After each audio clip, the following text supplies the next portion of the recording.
Today we are going to continue the chapter organizing, and we already finished what is meant by the term organizing and what are the important features or characteristics and process of organizing. So today we are going to study about the organizational structure. It's a very important question. So first we are going to see what is meant by organizational structure. So the structure provides a basis or the framework for the managers to perform the function, that is to perform the managerial activities. That is, it is defined as the framework.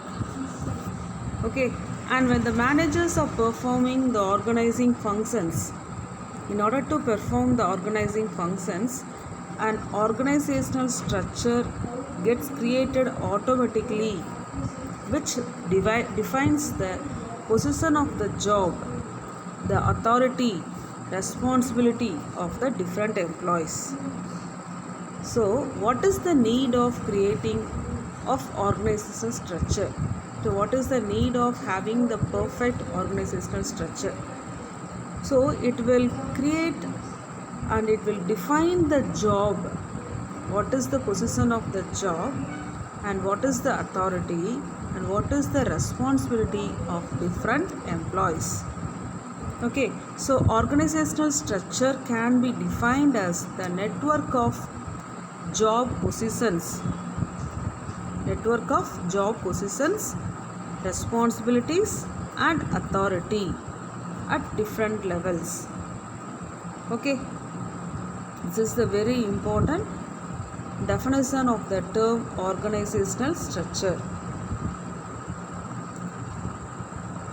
And next one is, so when the authority and responsibility relationship are established in organizing process, then the managers must keep in mind the span of control.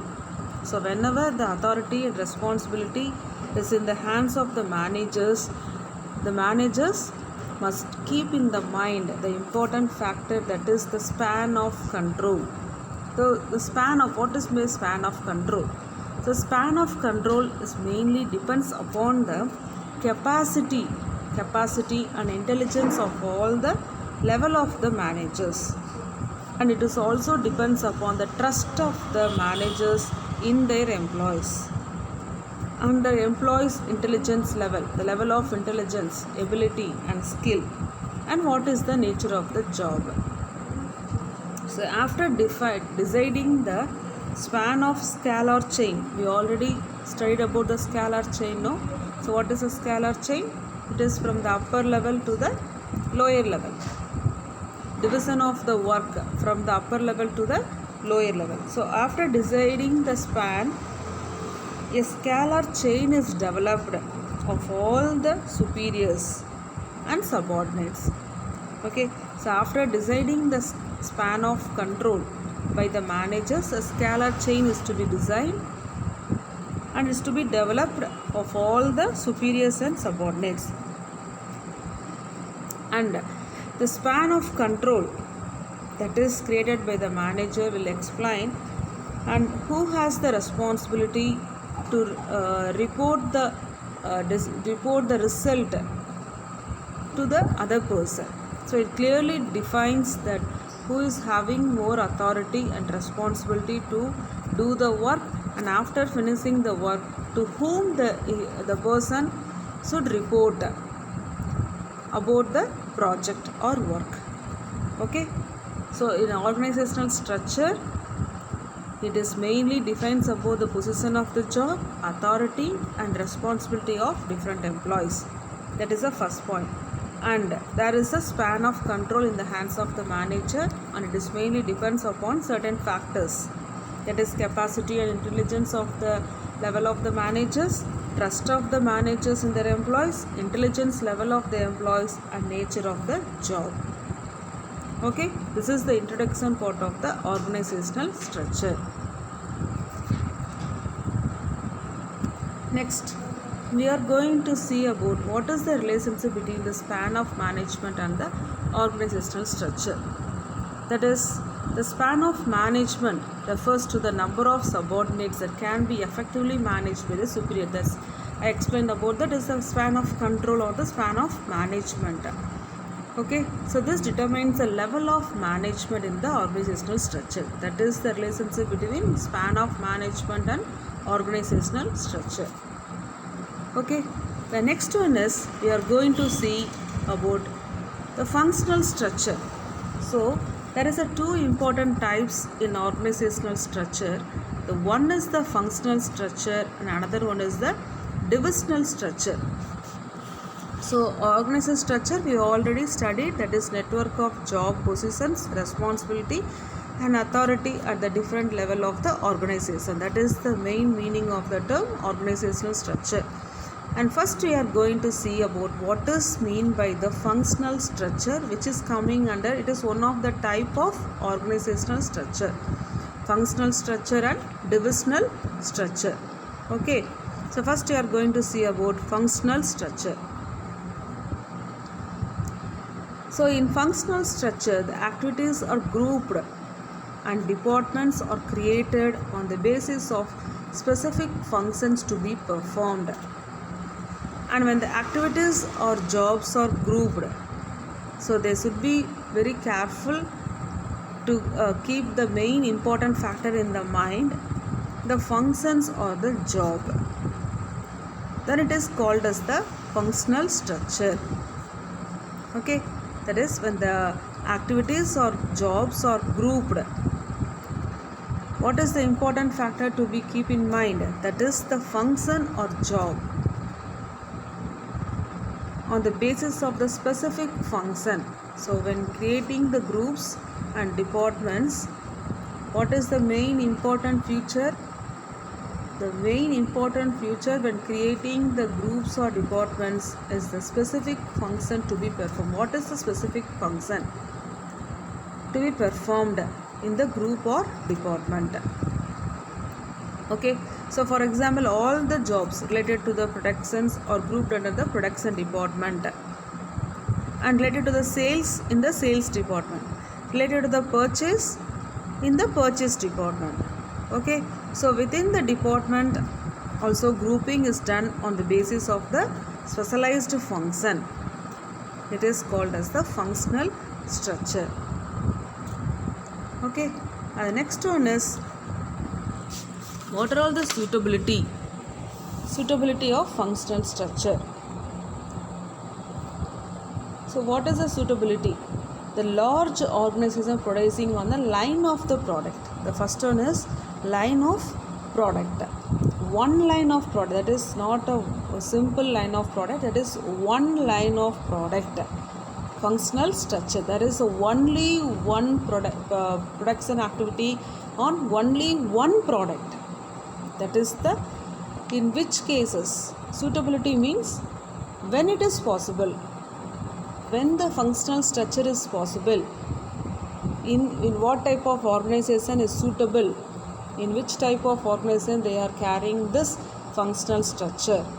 So in which type of organization? That is large organization, and production activity is mainly based on the only one product.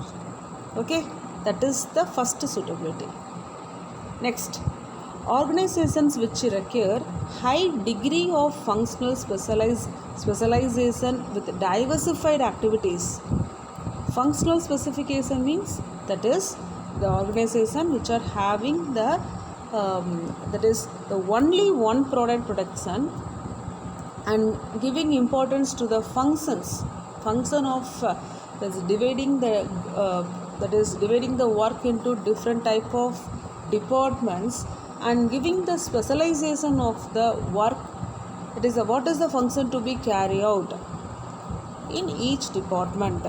That is the diversified activity, that is dividing the work among the different departments relating to the production of only one product. That is the important point.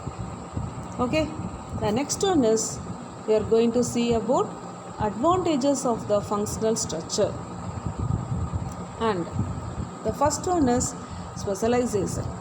What is specialization? When the activities are grouped according to the type of the function, then all the activities are related to the one type only one type of product only. So there is a better decision of labors take place, which results in the specialization of functions. Okay, so in each department they will allot the certain work for each and every department. So it is very easy for the laborers to take the decisions, because the work is related only, the task is to complete the particular work. Okay, so it is very easy for the laborers to, it is very easy and comfortable for the laborers to complete the work within the given period of time. Okay, the next one is coordination. Coordination is established, and there is a easy coordination. How it is possible? That is, the departments which is formed in the functional structure are interdependent on the each other. Interdependent on the each other. What is the meaning? That is, the activity of one department depend upon the performance of the other department. For example, that is, the production department mainly depends upon the purchase department. For what purpose? For requirement of the raw materials. And the sales department depends upon the production department. For what purpose? For the final output. So the interdependence result in coordination among the different departments. So it is one of the advantages of functional structure. Okay, and the next one is, another important advantages is, it's very helpful in increasing the managerial efficiency. So the managers of one department are performing the same type of function again and again, so which makes them specialized in their activity and improve their efficiency in the particular type of activity. So it is very helpful to increase the efficiency level of the managers. Okay, next one, minimize the cost. Minimize the cost, that is, it leads to the minimum duplication of the effort. That is a lower cost, the cost which is spent on the raw materials or any labor work. Okay, because they are doing their activity only as per the function which is allotted to them. So there is a limited chances of duplication of work, and completion of work is to be, the completing the work is done at the maximum level within the time which is allotted by the management with a lower cost. That is, with the minimum cost. Okay, that is one of the advantages of functional organizational structure. And next one is some of the disadvantages of, next we are going to see about some of the disadvantages of functional structure. So first one is ignorance of organizational objectives. Ignorance. What is ignorance? So each departmental head works according to their own ideas. So they always give more weight to their departmental objectives. So what they are focusing their work only to achieve the target which is fixed to their specific department. So they will not concentrate on the other departmental activity. So they are not having sufficient knowledge. They will not concentrate on the other departmental activity. But the overall objective is to achieve the target, achieve the organizational target. That is the main objective. So the overall organizational objective will suffer at certain percentage. Okay, so it is coming under the disadvantages of functional structure. And another disadvantages is difficulty in interdepartmental coordination. So there is some of difficulty in the interdepartmental coordination factor, because all the departmental heads works as per their ideas and wishes, which leads to the coordination within the departmental. But when comparing to the other department, there is the coordination with the other departments is somewhat difficult. Okay, so the coordination is the 100% within the department, with their labors or employees, but with the other department the coordination level is not at the that much of level which is expected by the organization. So it is one of the disadvantages. The next one is hurdle in complete development. That is the complete development. That is because each and every employee specialize only in the small part of the whole job. So they will concentrate only on the job which is allotted to them. So there is no need for them to concentrate on the other job. So the employee will be specializes not on the whole job, only in a small job which is allotted to them.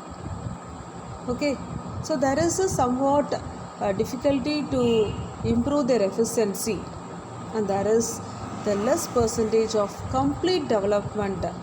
So there is the employee will develop only in the job which is allotted to them. So it is one of the disadvantages.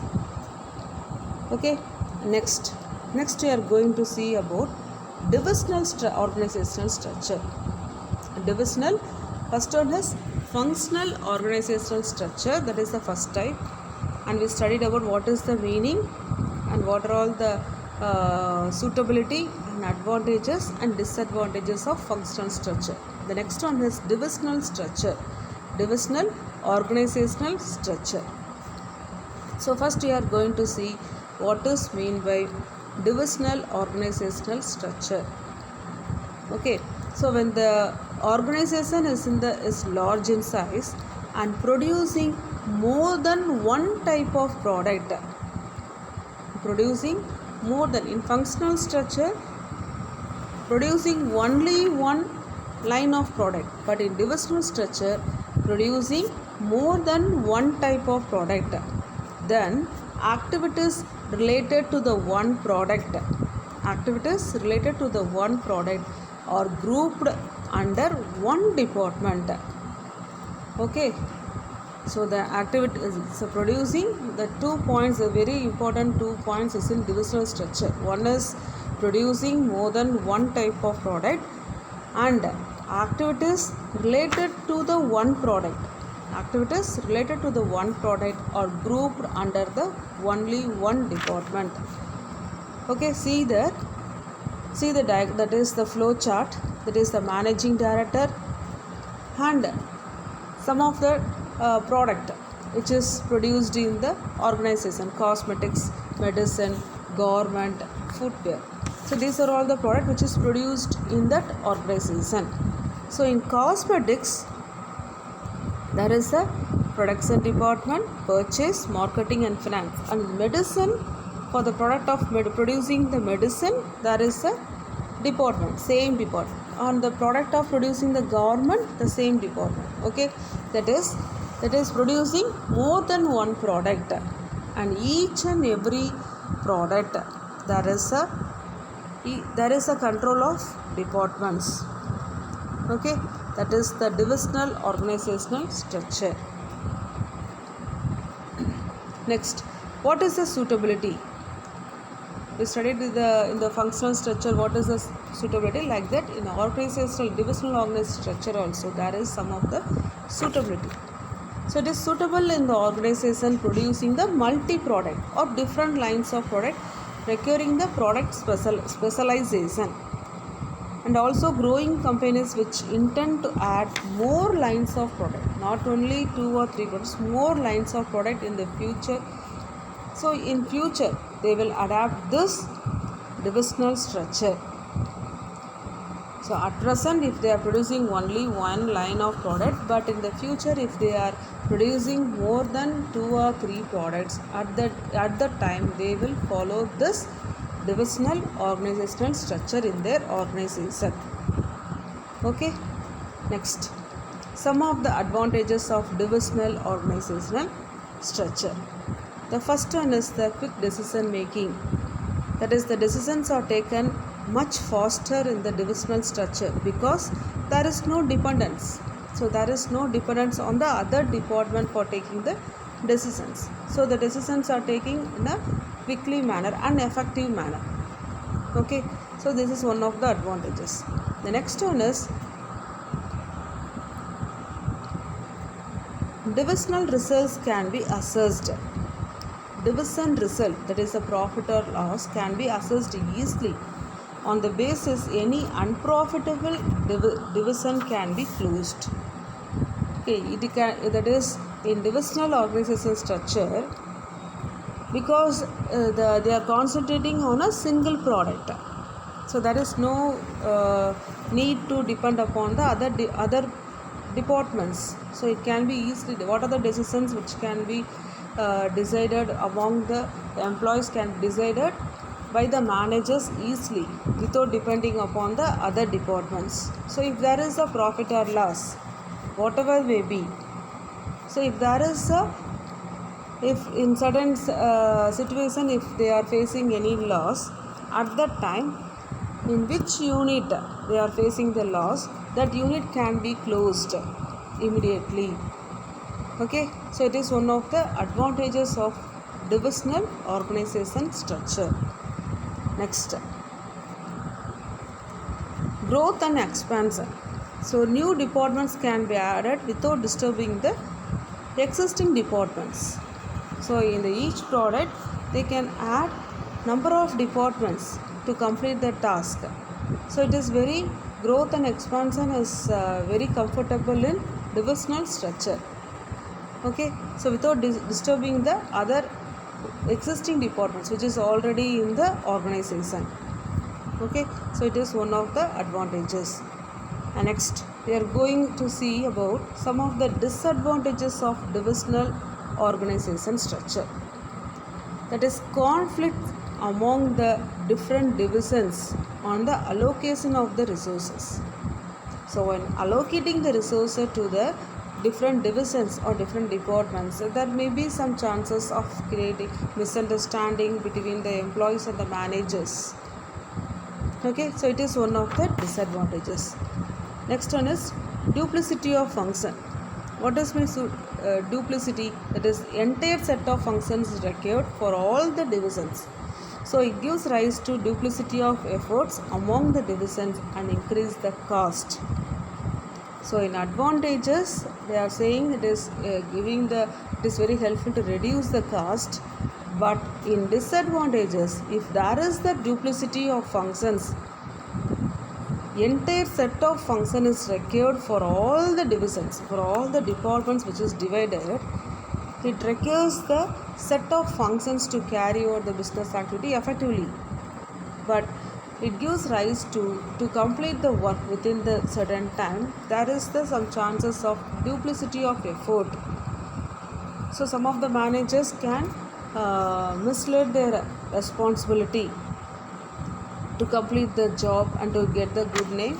So they are doing some of the duplication work among the divisions. So at that time the cost which is incurred is at the some of high level. Okay, so the cost factor will be increased if there is the duplication of work. So it is one of the disadvantages. And next, selfish attitude. So every division tries to display better performance and sometimes even at the cost of other divisions. So there is somewhat selfish attitude among the managers or among the employees in this divisional structure. Okay, and next one we are, that is the formal organization. But formal organization is deleted from our syllabus. Okay, so there is no need to study formal and informal organization. So today we studied about what is meant by organizational structure and what is meaning of that, and what is a span of management or span of control. What are two types of organizational structure? One is the functional structure and second one is the divisional structure. And we studied about what is the meaning of the functional structure, what is the suitability, advantages and disadvantages. In divisional organized structure also, meaning, suitability of divisional structure, advantages and some of the disadvantages. Okay, so I will send you and I will attach you the notes related to this topic. Study and write as notes in your classwork note, and I will also attach you some of the case studies related to the topic. Okay, study those case studies and write in your classwork note. Okay, so we'll continue the next topic. The next topic is the delegation of authority, and there is two more topic to finish this chapter. One is the delegation of authority, and next one is centralization and decentralization. We will continue this two topic in the next class. Okay, thank you students.